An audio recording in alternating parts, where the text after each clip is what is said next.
Alright guys, welcome back to another Raid Shadow Legends video. This is Ali Plays. So today we are going to be we're going to update our list from September on the top 10 epic void champions in Raid Shadow Legends. Except this time it's going to be in order, because the last time I did it wasn't in order. We're just listing all the good epic void champions and 10 of them. So yeah, we're going to do this in order. So before we get started, if you guys are enjoying the content on my channel and you guys would like to support me, you can do so by using the links in the description. So one link is for another game I am creating content for, which is Dragon Champions. So downloading through my link will help me out financially, as well as the blue stacks link for Raid Shadow Legends. Even leaving a like helps with the YouTube algorithm, so that will help me out directly as well, and will help support the channel. Also regarding this video, so just a disclaimer, this list is opinion and not facts, so you guys will have a different list, but it should be a bit similar. So make sure you guys let me know down in the comment section if you guys agree or disagree with anything. So now that we got that out of the way, let's get started. So Battlesword is back on this list. I know a lot of people do not agree with her being on this list, but you guys can relax, because she's one good epic void champion release away from being taken off of the list. But for now, we'll make a case for her. So she has an AoE on her basic attack right here, which can be great with a stun set, as she can help you clear the first two waves in dungeons without much casualties. Her A2 ability can remove all debuffs, which is amazing for Ice Golem as well as Dragon, and also place a 50% increased attack buff on allies for 2 turns. And the buff cannot be removed, which is even better. Her A3 ability can help you in Fire Knight by keeping your Cold Heart alive to actually do some work when you reach the Fire Knight, because she can apply Revive on death on one of her allies. And lastly, her aura skill is universal, so she boosts speed by 19% in all battles. So overall, she is a solid support champion, and I believe she deserves to be on this list. Let me know down in the comment section if you guys agree or disagree. So Sylar is a prototypical Spatter's Den champion. So she has an AoE on her basic attack as well as her A2, and she can place a 30% decreased speed debuff on all enemies for 2 turns, while also decreasing the turn meter of all of the enemies by 40%. So she's very good choice for Spatter's Den. I've heard some people using her as the affinity tank in Spatter's 20, so they just build her very squishy, which is not very hard to do. So she is a solid choice. That's why she is number 9 on my list. So number 8, we have Gala Long Braids. So everybody's sleeping on Gala Long Braids. She's one of the best dwarf champions in the game, and she's capable of dealing plenty of damage while also sustaining herself. So her basic attack, she can ignore 25% of the target's defense, and that can also stack with a Cruel or Savage set. Not only that, but she can actually gain a shield equal to 20% of the damage dealt. And I'm pretty sure this works as well with War Master, if you have War Master on her, because she's a double hitter, so that would be a good choice. And also Fearless Aggression, she does a single hit that ignores 50% of the target's defense when attacking if she has a shield buff, which she will from her basic attack. So her A1 synergizes with her A2, and then she heals herself by 50% of the damage inflicted. So as you can see, she's sustaining herself, she does not need lifesteal sets. And then she places a shield buff on herself equal to any surplus heal for 3 turns. That is crazy. I gotta get me a Gala Long Braids. Sheer Swagger attacks one enemy 3 times, so that's a triple hit. Each hit ignores 25% of the target's defense, and she's granted an extra turn if the champion has full HP after using this skill.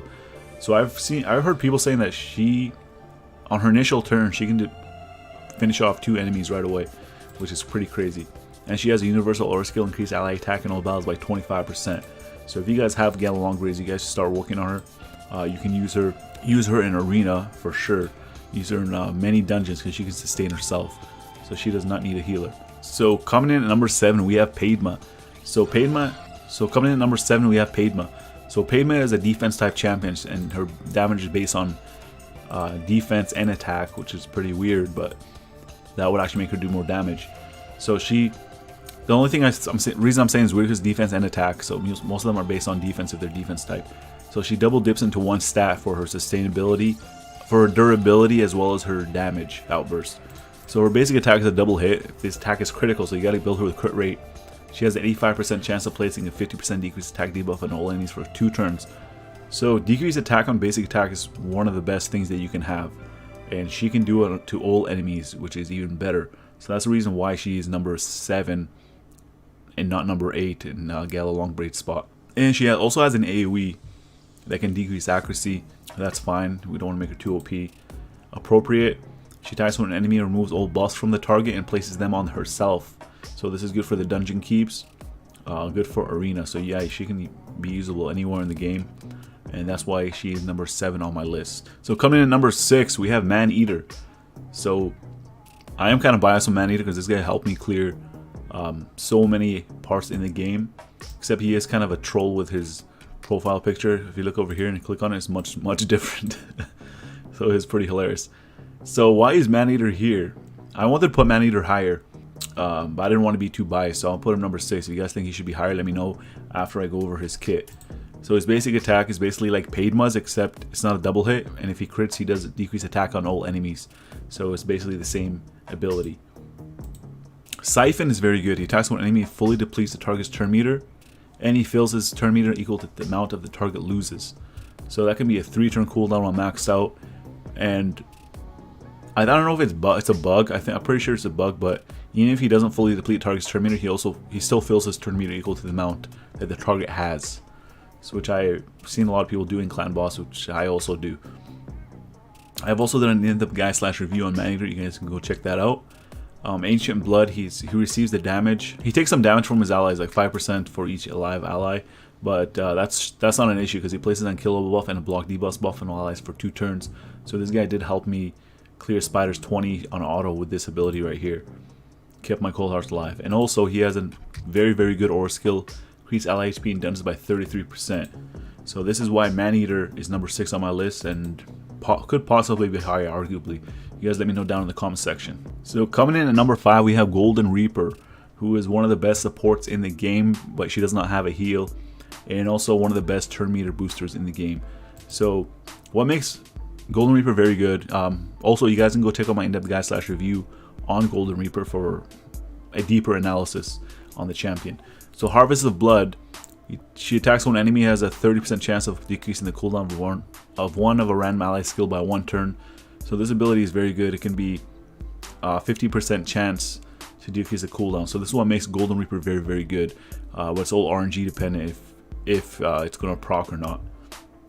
Also, there's an AoE over here that has a 50% chance, 75% chance when maxed out of placing decreased attack debuff for 2 turns on all enemies. And if they are not under a decreased attack debuff, she decreases the turn meter of each target by 20%. So as you can see, this is very good for arena as well. And this ability right here, I'm not going to pronounce it. I probably can't even pronounce this right now. Plays a 30% increased speed buff on all allies for 2 turns, and boosts their turn meter by 20%. So she has one of the bigger turn meter boosts in the game, and that's on a 3-turn cooldown when maxed out. And also increased ally accuracy and faction crisp by 40. So pretty subpar aura skill, but these 3 abilities are very solid. So that's why I have her at number 5, but arguably she can be number 6 if you guys think Maneater is better. Number 4, we have Lua. So Lua is an attack type champion. If you build a 100% crit rate, she's going to be doing an AoE every single time on her basic attack, because she attacks one enemy and deals 50% of the inflicted damage to all enemies if the attack is critical. So if you can build a 100% crit rate, she's always going to be critting because she's Void Affinity, and she cannot get weak hits. This ability right here is very good. You don't need to build her with any life steal because she has an AoE that attacks all enemies 3 times, and each critical hit heals this champion by 2.5% HP on a 3-turn cooldown. So that is very good. And also Lucky Shot. She attacks one enemy and the attack fully depletes the turn meter. So that's good on its own, right? But if you get over here, she will ignore shield and block damage buffs, which is very the block damage buffs are very annoying. Same with shield. So she can actually be used in arena as well. So yeah, she is number 4 on my list. Very solid attack type champion. Coming in at number 3, the only good epic void champion from the Sacred Order, we have Lightsworn. So what I like about Lightsworn is he's defense based champion, so his damage is based on his defense. If it says so right over here, so don't just assume it does, but this one does. He has a triple hit on his basic attack, so this guy's a Giant Slayer candidate right away that can decrease the target's turn rate by 10%. So yeah, you can see that is very good. Triple hits are useful anywhere in the game, Fire Knight, Clan Boss, wherever you guys want to use him. Brutality attacks one enemy and places a 50% decreased attack debuff and 30% decreased speed debuff for 2 turns. So not only does he decrease attack, he also does decrease speed. And that's on a 3-turn cooldown. And this ability right here is what pushes him over the top. He places a 60% increased defense buff and a Revive on Death buff on all allies for 2 turns. So he increases defense and places Revive on Death, and that's on a 4-turn cooldown. So overall, he's a very good champion. I have done an in-depth guide / review on Lightsworn. You guys can go check that out if you want. And yeah, let me know if you guys agree that he should be on the number 3 on my list. Coming in at number 2, we have Skullcrown. So fortunately, Skullcrown is not number 1 anymore. Somebody else has taken her place. So Skullcrown is one of the predominant champions in Arena because of her aura skill, increased ally speed in the arena by 23%. I'm not sure how many of you guys actually have her now. I think there was a double or 10 times chance to get her if you summon from voids. I think that happened. I don't know how long ago, but that did happen. Yeah, so she can increase ally speed in the arena by 23%, so she can be used as a speed lead if you don't have anyone better. If you don't have Lord Shazar or Arbiter, you can use that. She's just a powerhouse. Like if you look at this ability right here, AoE that places an extra hit if the target has more than 50% HP, and an AoE right here that places has a 50% chance of placing a weaken debuff for 2 turns. So that is the big weaken, 25%. And she has 2 passive abilities. Most people don't really utilize this passive ability because they don't use her with Synesha, but Synesha is a very good champion. So if Synesha is on the team, she revives with 30% HP. And this ability right here is what makes her really annoying. She places an unkillable buff on herself for 1 turn every time her HP drops below 20%. So if you go through the defense mastery tree with Skullcrown and get that retaliation or retribution, I don't know which one's called, one of those two. If you get that, every time she loses a lot of health, she's going to be countering the whole team with a lot of damage. So she's very good because you do not need to build her with any speed. You just need to build her with as much attack as you can, crit damage and crit rate. So get her 100% crit rate, get her crit damage very high, and get her attack percentage really high, and then she's going to be doing work. So if you guys want, you guys can check out my in-depth guide/review on Skullcrown, where I go more in-depth in terms of masteries and artifacts, and if it's worth upgrading her skills or not. So she is number 2 on my list right now. So number 1, we have Madame Cerise. So she is a new champion, support champion. So yeah, she is part of the Dark Elves factions. As you know, if you haven't noticed, all the Dark Elves were in my top 10 list. So they need to chill out and start showing some love to other factions. So in the beginning, I thought Madame Cerise was actually not as good as what I was reading from her kit, but she is actually very, very good. Fear is actually a very good debuff as well, especially True Fear.